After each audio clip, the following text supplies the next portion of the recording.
नमस्कार साथियों, मैं मनीष कुमार शर्मा स्वागत करता हूं आपका एक बार फिर यादविन स्मार्ट क्लासेस पर। जैसा कि आपको पता है कि हमारे द्वारा यूपीएसआई 2025 के को टारगेट करते हुए आपके लिए यहां पे क्लासेस चलाई गई हैं, जिसमें मैं आपको जीके पढ़ाने वाला हूं, जिसमें मैं आपको जीएस के प्रीवियस ईयर क्वेश्चंस कराने वाला हूं और ये आपके लिए बहुत हेल्पफुल रहने वाले हैं। जितने भी आपके एग्जाम्स हैं, अगर उनके पीवाईक्यूज आप अगर करते हैं तो ये बहुत हेल्पफुल रहते हैं, क्योंकि यहाँ से हमें पता चल जाता है कि क्वेश्चन किस तरीके से पूछे जाते हैं, क्वेश्चन कैसी लैंग्वेज में पूछे जाते हैं। इसलिए कोई भी यूपीएसआई हो चाहे कोई अदर एग्जाम हो, उनके पीवाईक्यूज करना उतना ही जरूरी होता है जितना आप प्रैक्टिस पेपर कर रहे होते हैं। तो चलिए स्टार्ट करते हैं आज की क्लास। और इस क्लास में आप खुद अपने आप को इम्प्रूव करने की कोशिश करेंगे। यहाँ पे आप देखोगे कि किस तरह से आपको यहाँ पे क्वेश्चंस को सॉल्व कराया जाता है और किस तरह से यहाँ पे अदर उसके अलावा भी, क्योंकि उससे रिलेटेड और क्वेश्चन भी बन सकते हैं, तो उनको करने का तरीका भी मैं आपको यहाँ पे बताता हूँ। जब तक आप चीज़ों को लिंक करना स्टार्ट नहीं करेंगे तब तक आपको जीके टफ लगेगी। इसलिए हमेशा मैंने बोला है कि जीके को पढ़ने का सबसे अच्छा तरीका है कि आप लिंक करिए चीज़ों को। ठीक है, स्टार्ट करते हैं आज की क्लास। और बाकी का मैं आपको बता दूं कि जो क्लासेस हमारे यहाँ पे चल रही हैं, इन क्लासेस में आप देखोगे कि सबसे सुबह जो क्लास होती है, सुबह 7 बजे जो क्लास रहती है, वो आपकी किसकी रहती है? ये रहती है आपकी रीजनिंग की क्लासेस, और बहुत ही बेहतरीन क्लासेस चल रही हैं। और ये भी आपको मालूम बता देता हूं कि रीजनिंग की बहुत अच्छी प्रैक्टिस सर करा रहे हैं। और इसी के साथ में अगर आप 7 बजे पढ़ लेते हैं तो फिर पढ़ोगे कितने बजे? फिर पढ़ेंगे आप 9 बजे। 9 बजे जो क्लासेस होती हैं, ये भी आपकी हिंदी की क्लासेस है, जहां पर बच्चा खुद सोचता है कि अगर मैं हिंदी को कवर कर लूं तो हो सकता है कि मैं अदर सब्जेक्ट पे इतना फोकस ना करूं तो मेरा सिलेक्शन हो सकता है। तो इसलिए हमेशा हिंदी पर फोकस करना है। तो हिंदी पर जब फोकस करेंगे तो आपको क्या करना है? तो आपको यादविन स्मार्ट क्लासेस से जुड़ना है, जो सुबह 9 बजे आपको ये क्लास चलती है। बाकी आपको 11 बजे जुड़ना है फिर मैथ्स की क्लासेस के लिए, क्योंकि मैथ्स भी और इंपॉर्टेंट पार्ट होता है। फिर आते हैं हम लोग 12:30 बजे, जिसमें मैं आपको जीएस पढ़ाता हूं। और आप कहोगे कि सर आप हिंदी पर फोकस करा रहे हैं, लेकिन मैं ये कहूंगा कि जितना ज़्यादा आप जीएस पर भी फोकस कर लेंगे,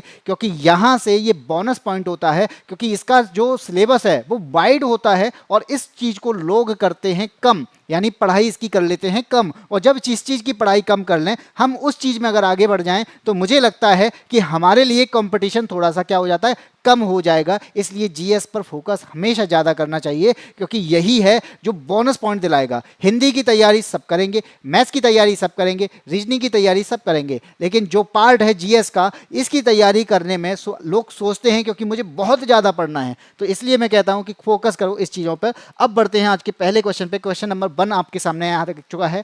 क्या कहता है ये? पढ़िए, शांति से पढ़िए, पेशेंस के साथ में क्वेश्चन को समझिए, इसके ऑप्शंस को देखिए, उसके बाद आंसर देने की कोशिश करिएगा। तो चलिए स्टार्ट करते हैं। क्वेश्चन नंबर 1 क्या कहता है ये? भारत सरकार के द्वारा शुरू की गई गंगा नदी को साफ करने की परियोजना कौन सी है? तो आपको मालूम है गंगा नदी जो कि बहुत ज़्यादा प्रदूषित हो चुकी है, उसको साफ करने के लिए हमारे पास में 1984 से चल रही हैं योजनाएं, लेकिन उस पर अमल ढंग से नहीं किया जाता।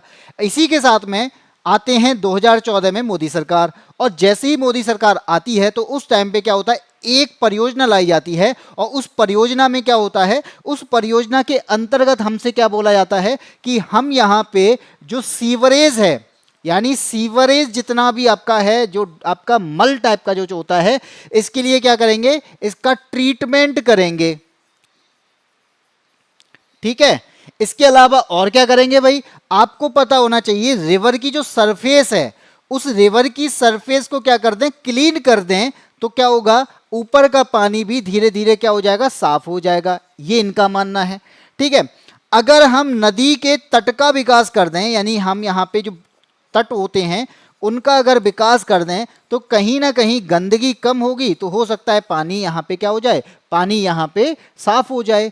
अगर मैं यहाँ पे जंगलों का विकास कर दिया जाए और फॉरेस्टेशन कर दिया है, तब भी क्या होगा? तब भी यहाँ पे पानी को साफ किया जा सकता है। और इसके अलावा हमारे पास में क्या है? प्रदूषण को कम करना। और यहाँ पे ये भी याद रखना कि इसके हमारे पास में जो फैक्ट्री हैं, इन फैक्ट्री का पानी रोकना। तो बहुत सारी चीजें हैं जो इसके अंदर लाई गई। अब इतनी सारी प्रोसेस को करने के लिए हमारे पास में जो योजना आई थी वो योजना कौन सी कहलाई? उस योजना का नाम था नमामि गंगे। और नमामि गंगे योजना के अंतर्गत यहाँ पे सीवरेज का ट्रीटमेंट इंफ्रास्ट्रक्चर लाया गया, रिवर सरफेस क्लीनिंग लाए गए, नदी तट का विकास किया जा रहा है, अफॉरेस्टेशन हुआ है, प्रदूषण कम करने की कोशिश की जा रही है, नदियों का जो पानी है या फिर मैं कहूंगा कि जो फैक्ट्री का जो गंदा पानी है, केमिकल युक्त पानी है, इसको रोकने का प्रयास किया जा रहा है। और जो शवदाह किए जाते थे, यहां पर शवों को जो बहाया जाता था, उनको रोकने के लिए यहां पर अलग से धाराएं निकाली जा रही हैं। तो ये सारी जो परियोजनाएं हैं, ये सारी परियोजना नमामि गंगे के अंदर आती हैं। और इस योजना को लॉन्च कब किया गया था, ये भी तो पूछ सकता है।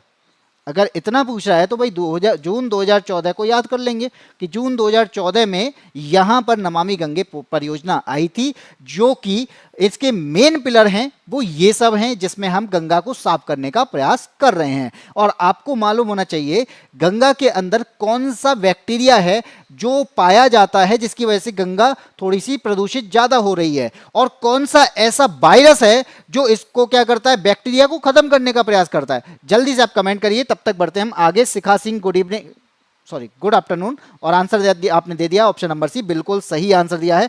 अब बढ़ते हैं आपके आते हैं क्वेश्चन नंबर 2 पे। भारतीय दंड संहिता की बात की जा रही है। क्वेश्चन भले ही ये मूल विधि का है, लेकिन कहीं ना कहीं ये आपका जियोग्राफी से रिलेटेड है, इसलिए मैंने इस क्वेश्चन को इसमें ऐड किया है। बाकी मूल विधि को पढ़ाने के लिए आपको अखिल सर के द्वारा यहाँ पे क्लासेस ली जाएंगी, तो वो भी आप बहुत अच्छे से पढ़ सकते हैं, क्योंकि अखिल सर आपको मूल विधि बहुत बेस्ट तरीके से पढ़ाने वाले हैं। तब तक जब तक आपकी जीएस की जो क्लासेस हैं, इसमें मूल विधि और संविधान को कम किया गया है, क्योंकि ये सारा पोर्शन आपको अखिल सर के द्वारा पढ़ाया जाएगा। बात करते हैं समुद्र का क्षेत्राधिकार। तो समुद्र का जो वास्तव में क्षेत्र अधिकार है, भारत का संप्रभु क्षेत्र है, वो कितने माइल तक है या कितने नॉटिकल माइल तक है? तो इसका आंसर क्या होना चाहिए? अब आपके माइंड में आना चाहिए भाई, अगर मैं यहाँ पे इंडिया की बात करूं तो इंडिया का जो मैप है समुद्र की तरफ में वो इस टाइप से है, जिसे हम क्या कहते हैं, जिसे हम तो प्रायद्वीप कहते हैं, ठीक है। और जब मैं यहाँ पे क्या करूं, इसकी बेस लाइन बना दूं, क्योंकि ये टेढ़ा मेढ़ा दिख रहा है, तो मैंने क्या कर दिया, इसकी एक बेस लाइन बना दी। और जैसे ही मैंने इसकी बेसलाइन बनाई, इस बेसलाइन के बाद होता क्या है, इस बेसलाइन के बाद कुछ दूरी यहां पे मानी जाती है, और वो दूरी कितनी है, वो मैंने मान ली 12 नॉटिकल माइल है। कितनी है? 12 नॉटिकल माइल है। और यहां तक का जो क्षेत्र है भारत का, ये भारत का संप्रभु क्षेत्र है। यहां पे भारत अपनी संप्रभुता के लिए जाना जाता है। ये पूरी तरीके से भारत के अंदर आती है, इसमें भारत कुछ भी कर देता है, ठीक है। अब इसके बाद में अगर आपसे पूछा जाए कि भाई, अगर पूछ सकता है, क्योंकि हमसे इसका आंसर पूछा गया था तो हमने बता दिया कितना है, ऑप्शन नंबर ए, भारत समुद्री मील, क्योंकि यहां पे 12 नॉटिकल माइल तक है। 12 नॉटिकल माइल से अगर मैं इसको आगे और बढ़ा दूं, इसको मैं कर दूं, ठीक है, इसको कर देते हैं 24 नॉटिकल माइल, ठीक है। और 24 नॉटिकल माइल जो है, इसे हम क्या कहते हैं, इसे कहते हैं कंटीजियस जोन, ठीक। और यहां पे अगर मैं इसे 200 नॉटिकल माइल कर दूं, तो मतलब ये दोनों तरफ में रहेगा, 200 नॉटिकल माइल कर दूं तो इसको कहते हैं एक्सक्लूसिव इकोनॉमिक जोन, EEZ। तो ये क्वेश्चन आपसे पूछे जाते हैं, और इन क्वेश्चन के आंसर आपके सामने आ चुके हैं। तो क्वेश्चन नंबर 2 का आ जाएगा ए, बिल्कुल सही दिया है शिखा सिंह ने, ऑप्शन नंबर ए यहाँ पे जो होगा वो बिल्कुल सही आंसर हो जाएगा। इसी के साथ में आगे बढ़ते हैं, क्वेश्चन नंबर 3 पे आते हैं। क्या कहता है भाई, 1917 की बात है, जब हम पैदा भी नहीं हुए थे, उस तब की बात है। उस टाइम पे क्या होता है, भारतीय महिला संस्था बनाई जाती है। भारतीय महिला संस्था, आप नाम से ही समझ पा रहे होंगे ये किसके लिए बनाई गई होगी, ये महिलाओं के लिए बनाई गई होगी, महिलाओं का उद्धार किया जा सके उसके लिए बनाई गई होगी। तो सबसे पहले इसकी अध्यक्ष भी बनाई गई होंगी। भाई अगर हम यहाँ पे क्या बना रहे हैं, महिला संस्था बना रहे हैं, तो उसकी अध्यक्ष भी बनाएंगे। कोई भी संस्था बनाई जाती है, कोई भी इंस्टीट्यूट बनाया जाता है, अध्यक्ष भी तो बनाते हैं ना। तो उस टाइम पे अध्यक्ष कौन थे ये पूछा गया है। तो पहली अध्यक्ष इन चारों में से कौन है, कोई आंसर देना चाहेगा? किसी का भी आंसर नहीं आया तो मैं बता दूं कि आपको ये मालूम होना चाहिए, बात है वर्ष 1917 की, और 1917 में एनी बेसेंट हुआ करती थी, और यही एनी बेसेंट हैं जो पहली अध्यक्ष हैं। भाई क्या है, पहली अध्यक्ष हैं। और ये किसकी अध्यक्ष हैं? ये भारतीय महिला संस्था की। क्या किसी और की भी अध्यक्ष नहीं है? बिल्कुल याद रख लेना कि हाँ, ये एक कांग्रेस, भारतीय राष्ट्रीय कांग्रेस, क्या कह सकते हो, एक संस्था जिसे आज के टाइम पे हम यानी उस टाइम पे जानते थे भारतीय राष्ट्रीय कांग्रेस।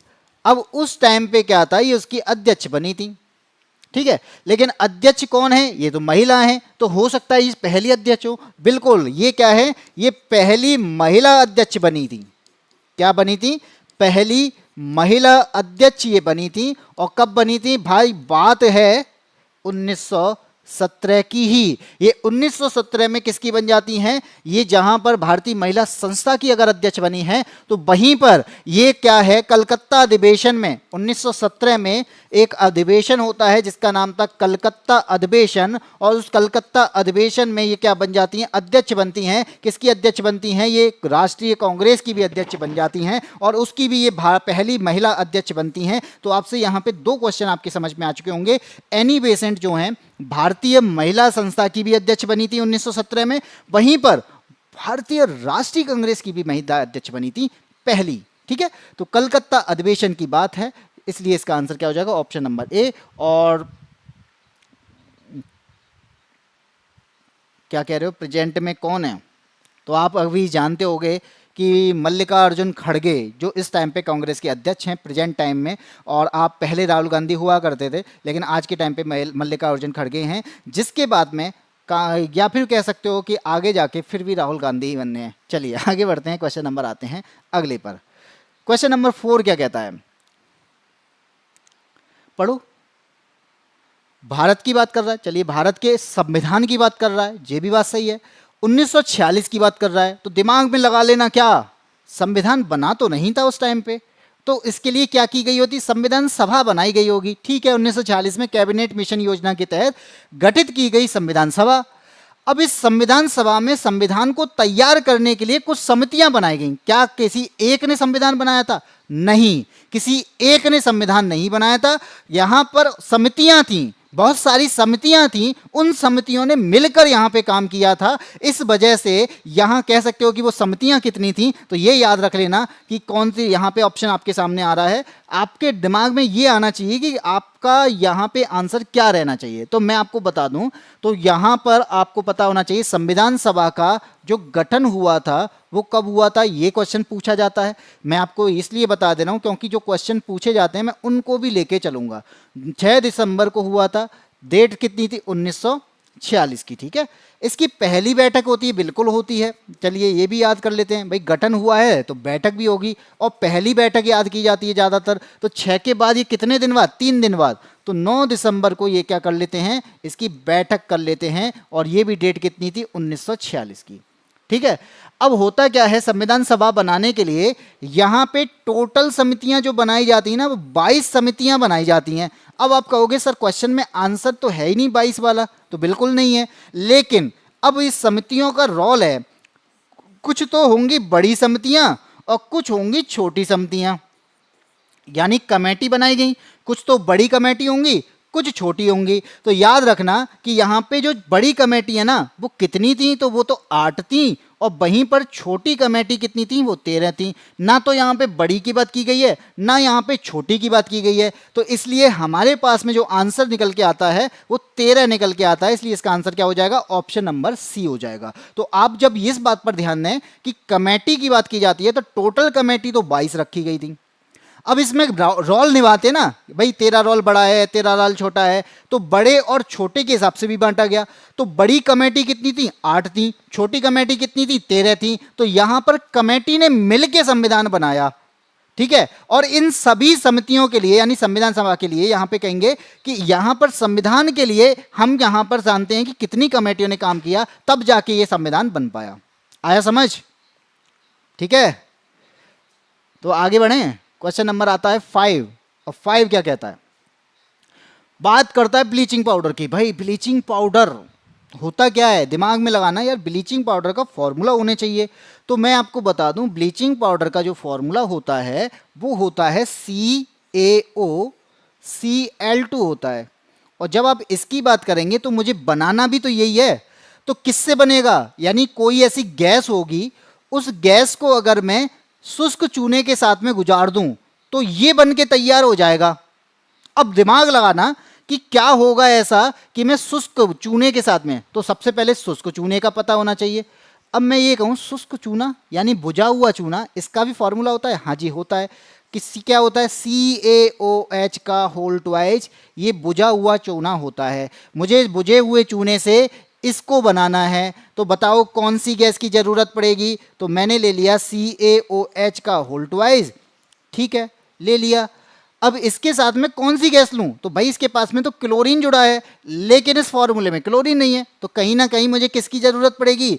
क्लोरीन की जरूरत पड़ेगी। और क्लोरीन की जैसी जरूरत पड़ती है, इसकी रिएक्शन कराई जाती है, तभी बन के तैयार हो जाता है CaOCl2। और इसके साथ में जैसे ही CaCl2 बनता है, फिर यहाँ पे क्या बन जाता है? पानी बन जाता है। तो आप बताओ किसकी जरूरत पड़ी मुझे? यहाँ पे क्लोरीन की जरूरत पड़ी, और आपका आंसर हो जाएगा ऑप्शन नंबर डी।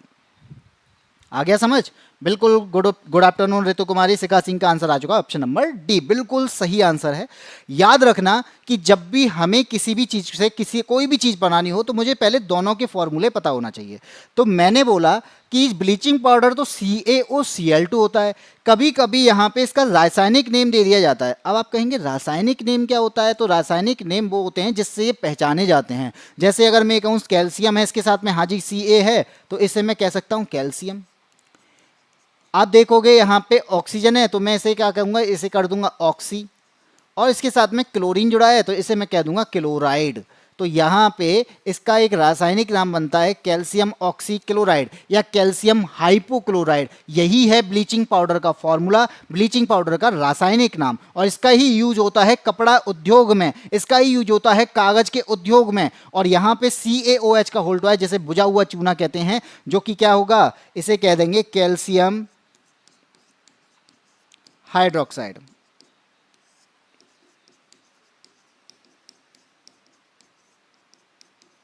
बन गया ना? हो गया ना? चलिए आगे बढ़ते हैं। AB डिविलियर्स आ चुके हैं भाई, आए हैं भाई, बिल्कुल। I am AB de Villiers from Johannesburg south Africa. और इसी के साथ में AB डिविलियर्स आ चुके हैं, और AB डिविलियर्स जो कि RCB को जिता चुके हैं। भाई बाहर से ही जिताया, भले ही एक प्रार्थना से, प्रेयर से, लेकिन जिता तो दिया ना। चलिए नमस्ते भाई, आगे बढ़ते हैं, अगले क्वेश्चन पर आते हैं। क्वेश्चन कहता है, क्वेश्चन नंबर 6, कि इनमें से कोई एक कमेटी होगी, ठीक है, भारत के मुस्लिम समुदाय के लिए। तो आपको पता है भारत में मुस्लिम समुदाय भी रहता है। अब इस मुस्लिम समुदाय की सामाजिक, आर्थिक और शैक्षणिक स्थिति पर एक रिपोर्ट तैयार करने के लिए बोला गया। किसके द्वारा? पीएम के द्वारा। अब उस टाइम पे पीएम कौन थे ये भी याद रखना, 2005 की बात है। तो कौन रहे होंगे? तो 2005 में थे मनमोहन सिंह। तो मनमोहन सिंह के द्वारा भारत के मुस्लिम समुदाय की सामाजिक स्थिति, आर्थिक स्थिति और शैक्षिक स्थिति पर रिपोर्ट तैयार करने के लिए एक कमेटी बनाई गई।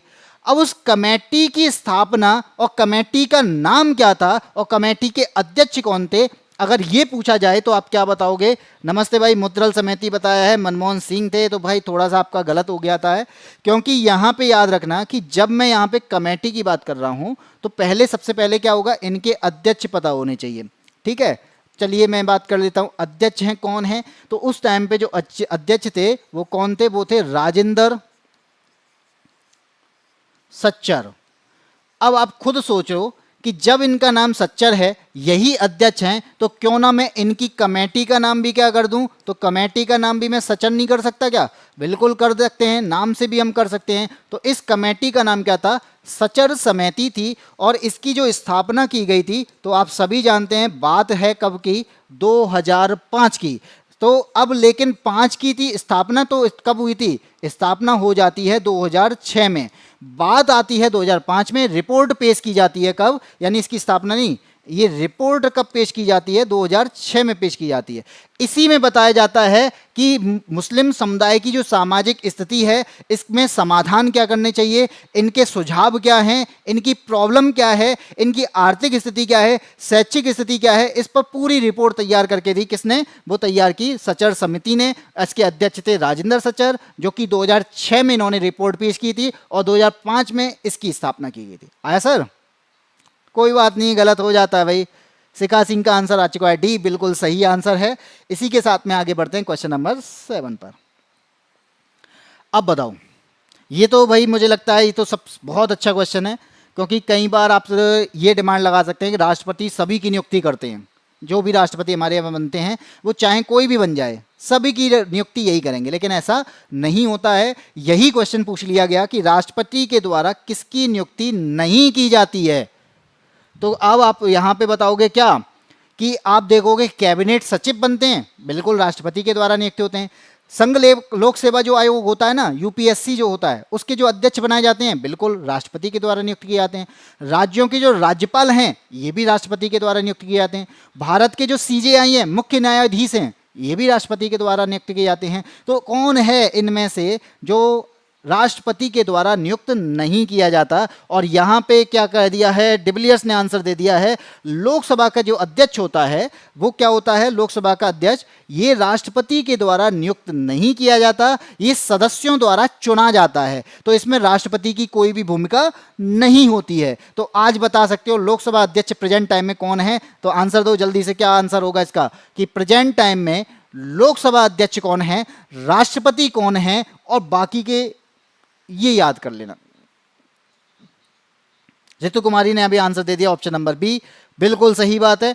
ओम बिरला जो हैं वो प्रेजेंट टाइम में राष्ट्रपति अध्यक्ष हैं। ठीक है, इतनी बात समझ में आ गई। आगे बढ़ते हैं, अगले पर आते हैं, क्वेश्चन नंबर 8 पर। राष्ट्रपति को जानते होंगे, द्रौपदी मुर्मू हैं जो कि यहाँ पे हमारी प्रेजेंट टाइम में राष्ट्रपति हैं। निम्नलिखित में से कौन सा संवर्ती सूची का हिस्सा नहीं है? अब दिमाग लगाओगे भाई, संवर्ती सूची की बात की जा रही है, होती क्या है? तो भारत के संविधान में कुछ अनुसूचियां हैं और उनमें से एक अनुसूची है 7वीं। ठीक है, और जैसे ही मैं 7वीं अनुसूची की बात करता हूं तो इस 7वीं अनुसूची में क्या किया गया है, राज्य के और केंद्र के बीच में शक्ति का विभाजन किया गया है। क्या किया गया है कि तुम्हारी शक्ति इतनी है, तुम्हारे अंदर पावर इतनी है, तो इसका विभाजन किया गया। अब इस पर क्या किया गया, हमने क्या बनाई, 3 सूचियां बना दी। और 3 सूची क्या बनाई, पहली सूची है जिसे हम संघ सूची कहते हैं, दूसरी सूची है जिसे हम राज्य सूची कहते हैं, और तीसरी सूची है जिसे हम संवर्ती सूची कहते हैं। अब दिमाग लगाना, ये क्या मतलब है? इसका मतलब ये है कि जब मैं संघ सूची की बात करता हूं तो इसमें विषय कितने हैं, 100 होते हैं। राज्य की बात करता हूं तो इसमें विषय कितने हैं, 66 हैं। और इसमें संवर्ती की मैं बात करूंगा तो इसमें कितने हैं, इसमें 52 हो जाते हैं। ये याद रखना कि यहाँ पे जो संघ सूची है इसमें कानून बनाने का अधिकार जो होगा वो केंद्र को होगा। राज्य का मतलब है, जैसे मैं केंद्र की बात करूं तो रक्षा पर काम बनाने का, विदेश पर अगर काम करना है तो संघ काम करेगा। राज्य की बात करेंगे तो पुलिस अगर काम करना चाहेगी तो पुलिस किसके अंदर आएगी, राज्य के अंदर आती है। तो ऐसे ही संवर्ती का मतलब है जहां पे दोनों लोग काम कर पाए। तो इसमें कौन होगा,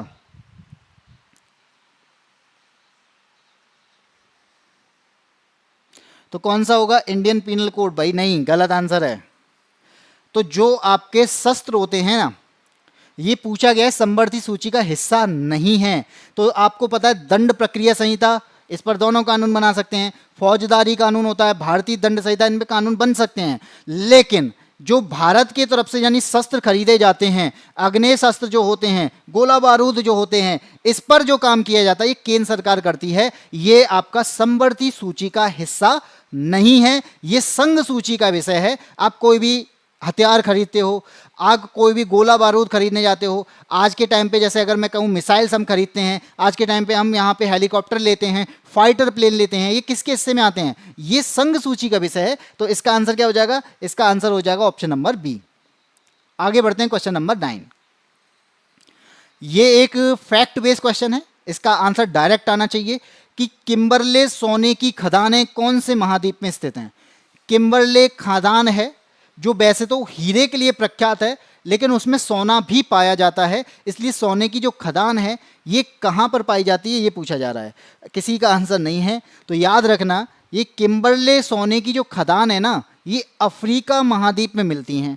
और अफ्रीका महाद्वीप में भी अगर आपके दिमाग में आए कि कहाँ मिलती हैं, तो ये दक्षिण अफ्रीका, जिसके नाम से आपकी साउथ अफ्रीका के नाम से आपकी एक टीम है क्रिकेट की, इसके अलावा वर्ल्ड टेस्ट चैंपियनशिप के फाइनल में जो पहुंची है वो है कौन है, दक्षिण अफ्रीका ही है। ये वही दक्षिण अफ्रीका है जहां पर किम्बरले सोने की खदानें मिलती हैं। यहां पर ये हीरे के लिए प्रसिद्ध है, यहां पर हीरा भी मिलता है। ठीक है,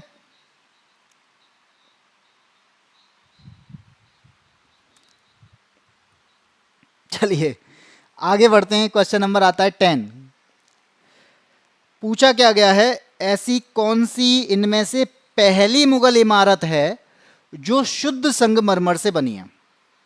इन चारों में से ऐसी पहली इमारत जो शुद्ध संगमरमर से बनी है वो कौन सी है? ताजमहल है, बीरबल का महल, शेख सलीम चिश्ती की दरगाह और बुलंद दरवाजा। तो क्या आंसर होगा इसका? तो यहां पे आप आंसर क्या बताओगे? आपके माइंड में आंसर आएगा भाई ताजमहल होगा। ताजमहल जो कि शाहजहां के द्वारा बनवाया गया हो सकता है, क्योंकि यही हमने पढ़ा है कि संगमरमर से जो बनाया गया है उसे कहते हैं ताजमहल। लेकिन नहीं, यहाँ पे आपको ये चीज़ें दिख रही है ना, इनमें भी संगमरमर का यूज हुआ है। और सबसे पहली जो बनाई गई थी इन चारों में से, सबसे पहले जो बना था वो क्या था? शेख सलीम चिश्ती की दरगाह। और ये शेख सलीम चिश्ती की जो दरगाह है ये कहाँ पे है? तो आपको मालूम होना चाहिए ये कहाँ पर है। तो ये तो भाई फतेहपुर सीकरी में है। ये कहाँ पर है? ये है फतेहपुर सीकरी में। और फतेहपुर सीकरी की अगर मैं बात करूं तो यहाँ पर शेख सलीम चिश्ती थे कौन? तो ये सूफी संत थे। और ये किसके द्वारा सम्मान दिया गया था? अकबर के द्वारा इन्हें सम्मान दिया गया था। अकबर के द्वारा जो सम्मान दिया गया, इन्हीं के सम्मान के आधार पर ये शेख सलीम चिश्ती की दरगाह वहां पे बनाई गई 1571 से 1580 के बीच में। ठीक है, तो ये शुद्ध संगमरमर से बनी है। बना तो ताजमहल भी है लेकिन पहला नहीं है, क्योंकि इससे पहले बन चुका है। ये ताजमहल तो शाहजहां ने बनवाया था और ये बनवाया है अकबर ने। तो अकबर का, शाहजहां तो भाई बहुत बाद की बात है ना। तो बुलंद दरवाजा की बात करेंगे, ये भी किसने बनवाया है? ये भी आपका अकबर ने बनवाया है। बीरबल का महल किसने बनवाया? ये भी अकबर के द्वारा फतेहपुर सीकरी में बने। ठीक है, हाँ जी बिल्कुल, गुजरात विजय के कारण इनको बनाया गया था। बिल्कुल सही है। ऋतु कुमारी का भी आंसर आ चुका है, option number C, Sheikh Salim Chishti बिल्कुल सही है। डिब्लियर्स। इसी के साथ में बढ़ते हैं आगे, क्वेश्चन नंबर आता है 11। पढ़ो इसे और आंसर देने की कोशिश करो कि क्या आंसर होना चाहिए क्वेश्चन नंबर 11 का। बोला क्या जा रहा है, सबसे पहले इसको देखेंगे। जो औद्योगिक नीति बनाई जाती है, समग्र औद्योगिक नीति, पूरी जो औद्योगिक नीति होती है, और देश में जो एफडीआई होता है, एफडीआई आता है फॉरेन क्या कहते हैं से, प्रत्यक्ष विदेशी निवेश। ठीक है, प्रवाह को सुविधाजनक बनाने और उसमें वृद्धि के लिए कौन जिम्मेदार है? तो भाई औद्योगिक नीति है। प्रत्यक्ष विदेशी निवेश को अगर बढ़ावा देना है, औद्योगिक आपको विकास करना है उद्योगों का, तो उसके लिए हमारे पास में एक विभाग होता है। अब आप कहोगे कौन सा विभाग है? तो वहाँ पर क्या होगा, हमें औद्योगिक नीति को बनाना और उसका प्रमोशन करना, ये किसके हाथ में है? तो भाई ये आपका हाथ में किसके? औद्योगिक नीति एवं संवर्धन विभाग के हाथ में है। किसके हाथ में है? तो यहाँ पे ये याद रखना किसके हाथ में है? ये DPIIT के हाथ में है। किसके हाथ में? इसे इंग्लिश में क्या कहते हैं, शॉर्ट में पूछ लिया जाता है, DPIIT क्या है? तो इसकी जो फुल फॉर्म है क्या है? D से बन जाएगा आपका डिपार्टमेंट, P से बन जाएगा प्रमोशन, I से बन जाएगा इंडस्ट्री, I से बन जाएगा इंटरनल और T से बन जाएगा ट्रेड। ठीक है, तो क्या बन जाएगा? Department for promotion of industry and internal trade, औद्योगिक नीति एवं संवर्धन विभाग। अब आपसे ये पूछ लिया जाए, ठीक है आपने एफडीआई बना लिया, आपने फॉरेन डिपार्टमेंट जो आपका ये जो कहते हैं औद्योगिक नीति बनाई है, अब ये किसी ना किसी मंत्रालय के अंदर तो आती होगी। बिल्कुल, सपना बनारसी प्रणाम।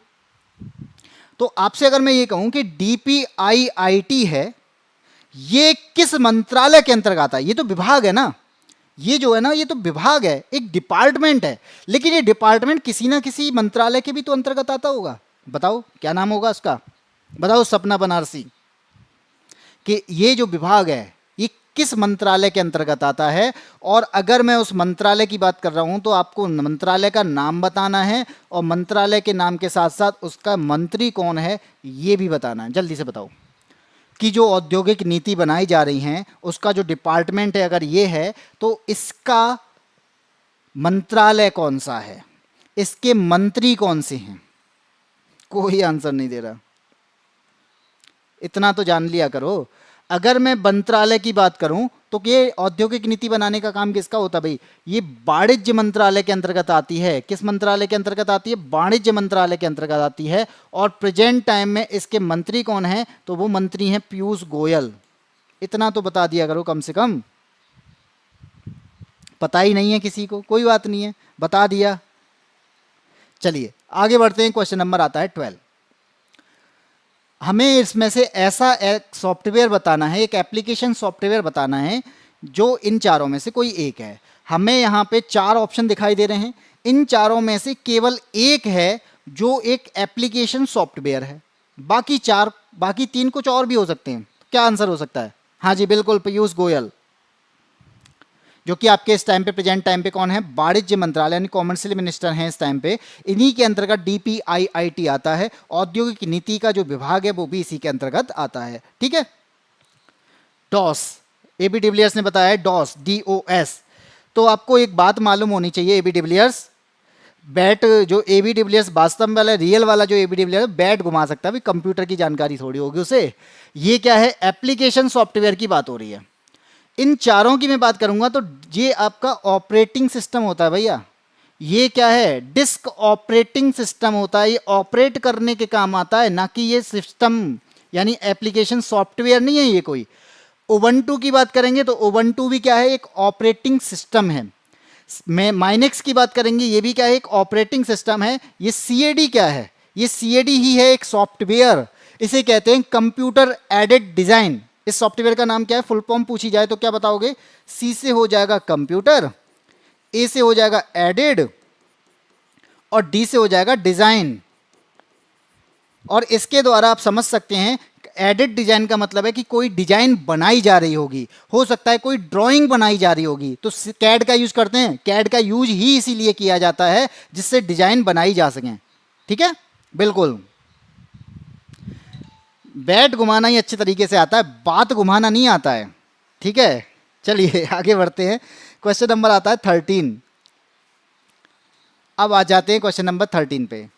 तो कुछ ये जो पेपर चल रहा है ना, ये यूपीएसआई का पेपर है। ये आपका प्रीवियस ईयर क्वेश्चंस मैं करा रहा हूँ यहाँ पे, जितने भी प्रीवियस ईयर क्वेश्चन हैं उनकी सीरीज चल रही है। तो आप ये मत समझिएगा कि बस मैं नॉर्मल करा रहा हूँ कि जनरल मैंने उठा लिए हैं। ये प्रीवियस ईयर के पेपर में आए हुए क्वेश्चंस हैं, उन्हीं को यहाँ पे मैं सॉल्व करा रहा हूँ। तो आप खुद सोचो, यूपीएसआई की अगर तैयारी करनी है तो कितना बेस्ट करनी पड़ेगी, हमें ये चीज़ें पता होनी चाहिए। आंसर आ चुका है C, बिल्कुल आ गया। चलो देखते हैं। भारत सरकार द्वारा समर्थित एक बचत खाता योजना यानी सेविंग्स अकाउंट है, एक बालिकाओं के माता पिता के लिए लक्षित है। तो ये क्या क्या करना है इसके अंदर? तो एक योजना आई थी, एक अभियान आया था। योजना नहीं कहेंगे, इसे कहेंगे अभियान। और उस अभियान का नाम था बेटी बचाओ और बेटी पढ़ाओ। ठीक है, इस अभियान का नाम है बेटी बचाओ और बेटी पढ़ाओ। ठीक, होता क्या है, इस अभियान के तहत एक योजना लाई जाती है जिसे कहते हैं सुकन्या समृद्धि योजना। क्या नाम है इसका? सुकन्या समृद्धि योजना। अब इस योजना के तहत क्या किया जाता है? एक खाता खोला जाता है, बचत खाता खोला जाता है, और इसमें क्या किया जाता है? राशि जमा की जाती है। ठीक है, आप इसमें न्यूनतम जमा कर सकते हो कितने? 250 रुपये। और एक ईयर में, एक साल में 250 रुपये जमा कर सकते हो। अगर आप चाहते हो कि नहीं मुझे 250 नहीं जमा करने, मुझे तो ज़्यादा करने हैं, तो मैक्सिमम जो प्रोसेस है यानी मैक्सिमम आप कितना जमा कर सकते हो? तो 1.5 लाख रुपए आप जमा कर सकते हो इसके अंदर, एक साल के अंदर। ठीक है, ये मैक्सिमम है। और ये क्या है? ये परिपक्व हो जाएगा यानी ये मिच्योर हो जाएगा। कब? ये मिच्योर होगा जब बेटी 21 साल की हो जाएगी। कितने साल की? 21 वर्ष की हो जाएगी, और 10 वर्ष से कम तक में उसका खाता खोला जा सकता है। तो यहाँ पे ये किसके लिए किया जाता है? उसकी शादी करनी है, कुछ पैसे जमा करने हैं, तो उसके लिए ये क्या है? इसमें एक अच्छी ब्याज भी मिलती है जो कि बहुत अच्छा यहाँ पे काम कर सकती है आगे जाकर। हाँ, उज्ज्वल योजना गैस चूल्हे से संबंधित है। अपने से रिलेटेड चीज़ों को देख रहे हो। उज्ज्वला भाई आगे जाके तुम्हें खाना ही बनाना है ना। चलो आगे भाई, तुम्हें नहीं बनाना, बनवाएगा कोई ना कोई।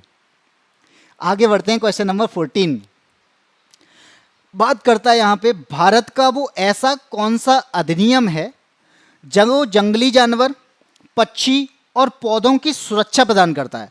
आपको पता होना चाहिए ऐसा कोई एक एक्ट लाए गए होंगे हम, जहाँ पर हमने जंगली जानवरों को बचाने की कोशिश की होगी, पक्षियों को बचाने की कोशिश की है, या पौधों की सुरक्षा करने के लिए हमने यहाँ पे क्या बनाया, एक कानून बनाया, लेकिन वो वास्तव में आजकल फॉलो नहीं होता। जंगल काटे जाते हैं, जानवर को मारा जाता है। इसके अलावा पक्षियों की अगर हालत देखें तो इस टाइम पे तो पक्षी धीरे धीरे कम होते जा रहे हैं, लुप्त होते जा रहे हैं। भले ही ये कानून है, लेकिन रियल अगर देखा जाए तो यहाँ पर बायोडाइवर्सिटी की अगर मैं बात करूँ या फिर मैं डाइवर्सिटी की बात करूँ तो इस डाइवर्सिटी के लिए ये चीज़ें अच्छी नहीं हैं, जहाँ पर आप जंगली जानवरों को भगाते हैं या फिर जानवरों के लिए हम जंगलों को काट दे रहे हैं। ठीक है, क्योंकि उनका होना भी उतना ही जरूरी है जितना इंसान का होना है। बाकी यहाँ पे आंसर आ चुका है वन्य जीव संरक्षण, यहाँ पे डिविलियर्स ने भी आंसर दे दिया, शिखा सिंह ने डी आंसर बताया, ऋतु ने डी बताया है, और 1972 में सपना बनारसी ने भी बता दिया, बिल्कुल सही आंसर दिया है कि एक कानून लाया गया वन्य जीव संरक्षण, जहाँ पे वनों के जीव जो होते हैं उनको सुरक्षा की जाती है, लेकिन वास्तव में प्रोटेक्ट नहीं किया जाता। रियल अगर देखा जाए तो रियलिटी कुछ और है, जमीनी स्तर अलग है। और ये आया कब था, जो कि केवल सपना बनारसी ने आंसर दिया है 1972 में इसका यहां पे ये आता है। ठीक है, चलिए आगे बढ़ते हैं, अगले क्वेश्चन पे आते हैं। क्वेश्चन नंबर 15 क्या कहता है भैया, ये गवर्नमेंट है, हाँ जी है, महिलाओं के लिए और बच्चों के लिए आर्थिक और सामाजिक रूप से पिछड़े हैं उन नागरिकों के समूह के लिए विशेष प्रावधान बना सकती है। यह भारत में निम्नलिखित में से किस मौलिक अधिकार के खिलाफ है? तो यहां पे क्या पूछा जा रहा है? हाँ बिल्कुल, जमीन आसमान का अंतर होता है, ये बात बिल्कुल सही है। यहां पे क्या बोला जा रहा है? ये बोला जा रहा है कि जो सरकार है ना, महिलाओं और बच्चों के लिए आर्थिक और जो सामाजिक रूप से पिछड़े हुए हैं ना, उन नागरिकों के समूह के लिए विशेष प्रावधान कर सकती है। ठीक है, विशेष प्रावधान अगर वो कर रही है तो ये किसके खिलाफ है, कौन सा मौलिक अधिकार है उसके खिलाफ है? तो आंसर क्या आ चुका है?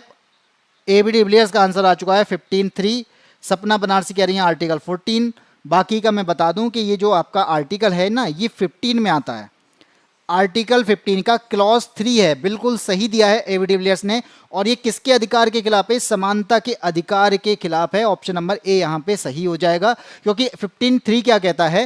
राज्य को महिला और बच्चों के लिए विशेष प्रावधान करने की अनुमति है जो सामाजिक और आर्थिक रूप से पिछड़े हैं। ठीक है,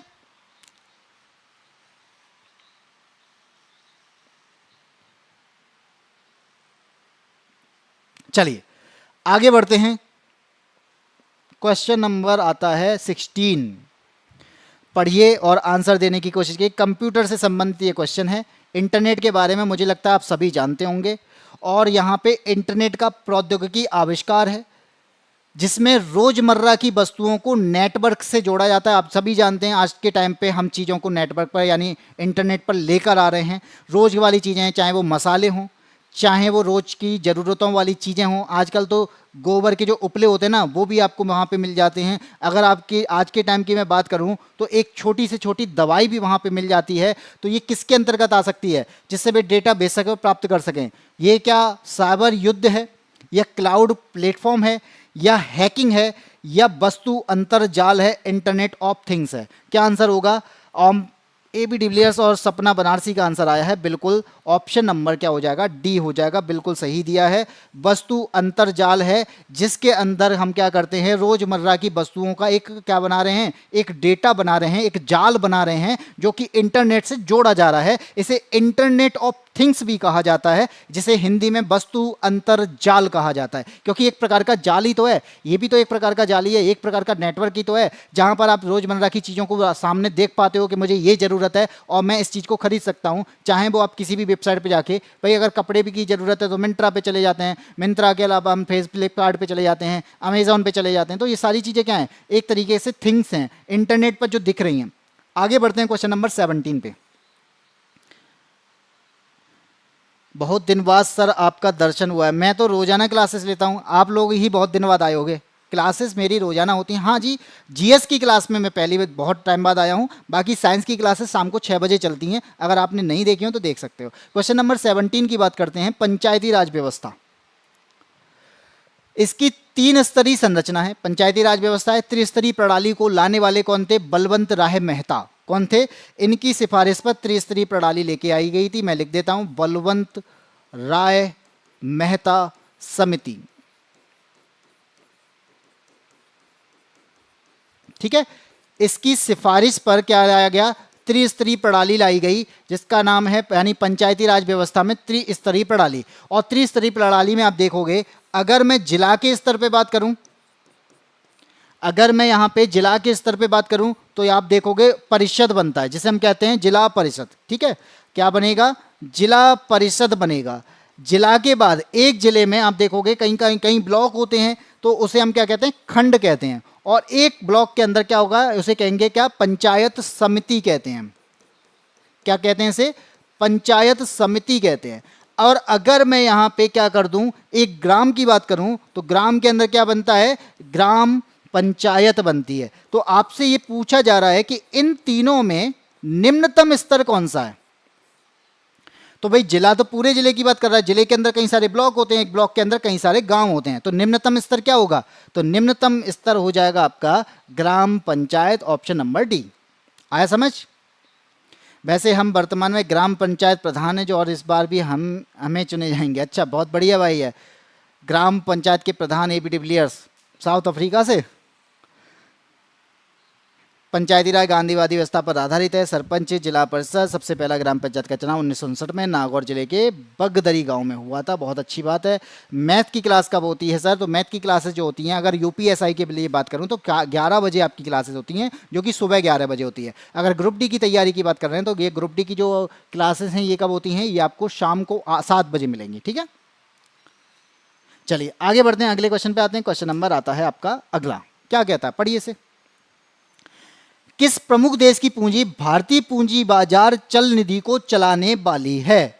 अब बताओ, इनमें से ऐसी कौन सी पूंजी है जो भारतीय बाजार में निवेश करती है, भारतीय बाजार में ट्रेड करती है। भारत भी इन चीजों पर ट्रेड करता है, भारत किसी दूसरे देश व्यापार कर रहा है, तो कौन से देश की पूंजी को हम यूज करते हैं। आंसर आ चुका है। आज मैथ की क्लास क्यों नहीं हुई है, तो आज सर गायब हैं, आज सर कहीं गए हैं, थोड़ा सा डॉक्टर्स को दिखाने गए, क्योंकि कल शायद आपको बताया होगा सर का थोड़ा सा एक्सीडेंट हो गया था, जिसकी वजह से क्लासेस उनकी नहीं चल पा रही थी। आज वो आपके उनका अपॉइंटमेंट था जो कि सुबह था, जिस वजह से क्लासेस आज नहीं हो पाई। क्लासेस आपकी फिर से रेगुलर होंगी, ये बात कल आपको दिख जाएगा। ठीक है, बाकी मेरी क्लासेस तो आप देख ही रहे हो। अमेरिका अमेरिका अमेरिका, सपना बनारसी का आंसर यूएसए, और किसी का आंसर नहीं आया है। तो बिल्कुल जो हम यूज़ करते हैं, डॉलर का यूज़ करते हैं, व्यापार डॉलर में करते हैं, ट्रेड जितना भी आपका ट्रेड हो रहा है बाद वो हम क्या कर रहे हैं, डॉलर में करते हैं। भारतीय बाजार में अगर निवेश करना है तो डॉलर में किया जाता है, किसी दूसरे देश से व्यापार करना है तो डॉलर में करना है। अगर आपको यहाँ पे डॉलर को रोक लिया, यानी हम कहते हैं कि हमने अगर डॉलर इकट्ठा कर लिया तो हम कहेंगे हमारे पास में विदेशी धन बहुत ज़्यादा है, तो ये क्या है, हम यूज़ किसकी कर रहे हैं, यूएसए की पूंजी को यूज़ कर रहे हैं। और इसी वजह से यूएसए दुनिया की सबसे एक तरीके से हथियार माना जा सकता है यूएसए का ये। ठीक है, चलिए आगे बढ़ते हैं। क्वेश्चन नंबर 19 में बातें, बॉन्ड क्या होता है। बॉन्ड तो आपने सुना होगा भाई, बॉन्ड होते हैं, बॉन्ड भरा लिए, ये क्या सुना होगा, बॉन्ड भरवा लिया हमसे यार। एक तो इसका मतलब क्या है, बॉन्ड भरवाना क्या है, एक वित्तीय साधन होगा, इसका मतलब ये हुआ। ठीक है, बॉन्ड की परिभाषा हो क्या सकती है, तो एक वित्तीय साधन है जो मुझे कब जमा करना है, एक निश्चित अवधि में, यानी इसकी कोई ना कोई डेट होती होगी, भाई मुझे इतने दिन तक में आपसे पैसा चाहिए, इतना बॉन्ड भरना है आपको। ठीक है, तो वो एक निश्चित अवधि होगी। और आपको क्या करना है, कोई वित्तीय लाभ लेना है, तो आपने माना कि मैं कहूँगा कि आप ले रहे हो क्या, एक तरीके से इंश्योरेंस ले रहे हो। ठीक है, आप किसी भी चीज़ का इंश्योरेंस कराते हो तो एक तरीके से आप क्या करते हो, बॉन्ड भरते हो, क्या करते हो, ईएमआई भरते रहते हो, भरते रहते हो, भरते रहते हो, और एक टाइम बाद वो क्या करता है, एक वित्तीय लाभ के रूप में आपके पास में आके आता है। तो ये क्या है, एक लाभ प्रदान करने के लिए एक संबंधित डॉक्यूमेंट होता है जो एक निश्चित अवधि के दौरान भविष्य के लिए भरा जाता है, तो इसे कहते हैं बॉन्ड। एक तरीके से कह सकते हैं किसी संस्था के द्वारा पैसे उधार देने का प्रतिनिधि करने वाला बॉन्ड कहलाता है। ठीक है, मैं तो न्यूजीलैंड के सेन बॉन्ड को ही जानता हूं भाई अफ्रीका वाले न्यूजीलैंड की बात कर रहे हैं। ऑप्शन नंबर बी तो है, मैंने कौन सा बता दिया। चलिए आगे बढ़ते हैं। क्वेश्चन नंबर 20, राष्ट्रपति की बात आ रही है। ये सभी जानते होंगे, इसका आंसर मैं नहीं देने वाला, इसका आंसर आप लोग बताओगे और मैं लगा दूंगा। ऐसा नहीं है गलत बता देना, मैं गलत लगा दूं, मैं कहूँ भाई आप कह रहे हो कि संपूर्ण मतदान, तो मैंने लगा दिया, ऐसा नहीं है। सही आंसर देना है। भारत के राष्ट्रपति का चुनाव होता है और इसके लिए कोई एक प्रणाली अपनाई जाती है। एक निर्वाचक मंडल के सदस्यों द्वारा इसको चुना जाता है। बताइए कौन सी प्रणाली है जो इसका आंसर बताएगा। ए बी डिविलियर्स ने आंसर दिया है ए, शिखा सिंह का आंसर है ए, स्टूडेंट लाइफ का आंसर है 10। स्टूडेंट लाइफ 10 क्या है यहाँ पे? 10 तो है ही नहीं, कैसी बात कर दी। सपना बनारसी का भी आंसर आ चुका है ऑप्शन नंबर ए। तो इसी के साथ में जो लोग ए के साथ में बिल्कुल सही हैं, क्योंकि राष्ट्रपति का जो चुनाव होता है वो एकल हस्तांतरणीय मत के माध्यम से होता है, एकल संक्रमणीय। अगर आपने इसका दूसरा नाम सुना होगा तो इसे कहते हैं एकल संक्रमणीय पद्धति।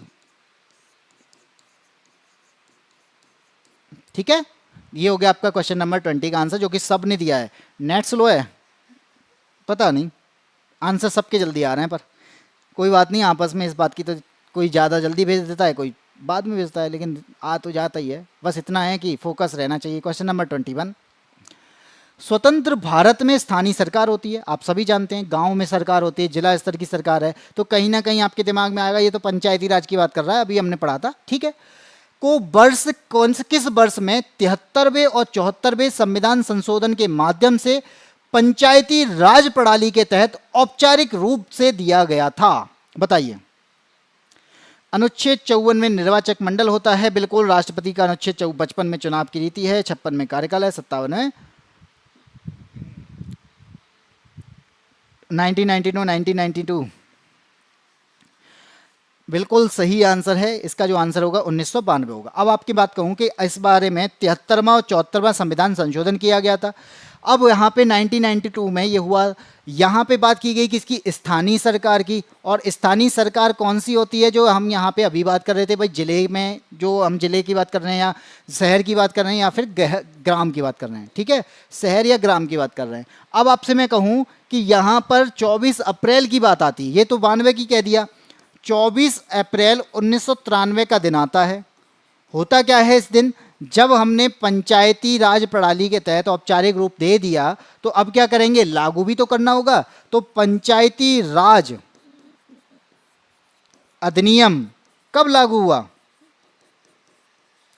यानी आपसे ये एक्ट का लागू करने का अगर पूछ लिया जाए, ये लागू कब होता है, तो आप क्या आंसर दोगे? आप आंसर दे दोगे क्या कि यहाँ पर 1993 में इसको लागू किया गया। ठीक है, इसी वजह से इसी 24 अप्रैल को हम क्या बना लेते हैं? इसी 24 अप्रैल को हम बनाते हैं पंचायती राज दिवस। और ये क्वेश्चन पूछा जाता है, पंचायती राज दिवस कब मनाया जाता है? तो कब मनाया जाता है? 24 अप्रैल को मनाया जाता है। क्यों मनाया जाता है? इस दिन पंचायती राज अधिनियम लागू हुआ था। तो आप सभी जानते हैं हमारे पास में दो संशोधन है, एक 73वां संशोधन है और एक 74वां संशोधन है। और मैं इन दोनों की मैं बात करूं तो आप यहां पे देखोगे कि जो 73वां संशोधन है, इसमें क्या हुआ? हमने नया भाग जोड़ा। कौन सा भाग जोड़ा? 9 जोड़ा। नया भाग कौन सा जोड़ा? 9 जोड़ा। अब यहां पे क्या होता है कि आर्टिकल जो है 243 से 243 ओ तक का यहाँ पे क्या होता है, यानी 243 से 243 ओ का प्रावधान किया जाता है। और यहाँ पे 74वें संविधान संशोधन में क्या होता है? नगर पालिकाओं को भी यहाँ पे क्या दिया जाता है? संवैधानिक दर्जा दे दिया जाता है। तो नगर पालिकाएं थी, इनको भी क्या दे दिया जाता है? संवैधानिक दर्जा यहाँ पे दे दिया जाता है। और आपसे अगर ये पूछा जाए तो आप तुरंत बता सकते हो 74वें में क्या है? नगर पालिकाओं का संवैधानिक दर्जा। 73वें में क्या है? नया क्लॉज जोड़ा गया, नया भाग जोड़ा गया 9, और आर्टिकल जोड़े गए 243 से 243 तक। 24 अप्रैल को क्या है? पंचायती राज दिवस है। किस वजह से मनाया जाता है? क्योंकि 24 अप्रैल 1993 को पंचायती राज अधिनियम लागू किया गया था। स्थानीय सरकार का मतलब क्या है? ग्राम और शहरी स्तर की सरकार, जिसे पंचायती राज व्यवस्था कहते हैं। इसके तहत औपचारिक रूप इसे कब दिया गया? 1992 में। इसी टाइम पे 73वां और 74वां संविधान संशोधन होता है। ठीक है, और ये आज का आपका आखिरी क्वेश्चन था। ऑप्शन नंबर डी बिल्कुल सही है। और आज आपको ये आखिरी क्वेश्चन था जिसके तहत मैंने आपको सारे क्वेश्चन करा दिए। बाकी अगर मैं आपको बात करता हूं, ये क्वेश्चन आपको खुद करना है। यातायात प्रतीक का क्या मतलब है? क्वेश्चन नंबर 22 का आंसर आपको खुद देना है कि इस यातायात प्रतीक का क्या मतलब है। ये पैदल यात्री वर्जित, क्रॉसिंग वर्जित, बुजुर्ग लोग वर्जित और संरक्षित क्षेत्र। आंसर आप दीजिएगा कमेंट बॉक्स में। और आज की क्लास में हम इतना ही रखते हैं, फिर मिलते हैं आपको नई क्लास में, जो कि होगी आपकी कल शाम को नहीं, सुबह भी नहीं, दोपहर 12:30 बजे। हाँ, ये क्लास डेली होगी, ये क्लास आपकी रोजाना होगी, बाकी का आपको ये इसका नोटिफिकेशन आता रहेगा। ये यूपीएसआई का बैच जो है वो सुबह से स्टार्ट किया गया है। सुबह 7 बजे आपकी क्लासेस होती हैं, जिसमें रीजनिंग की क्लास होती है, 9 बजे आपकी हिंदी की क्लास होती है, 11 बजे जो क्लास होती है वो आपकी मैथ्स की रहेगी, और 12:30 बजे जो क्लास रहेगी वो आपकी जीएस की रहेगी। इसके बाद शाम को जो क्लासेस रहती हैं वो आपकी ग्रुप डी की रहती हैं, जिसमें मैं आपको साइंस पढ़ा रहा हूँ शाम को 6 बजे। इसी के साथ में आज की क्लास में इतना ही, फिर मिलते हैं 12:30 बजे कल इसी टाइम पर। ठीक है, तब तक के लिए जय हिंद, जय भारत।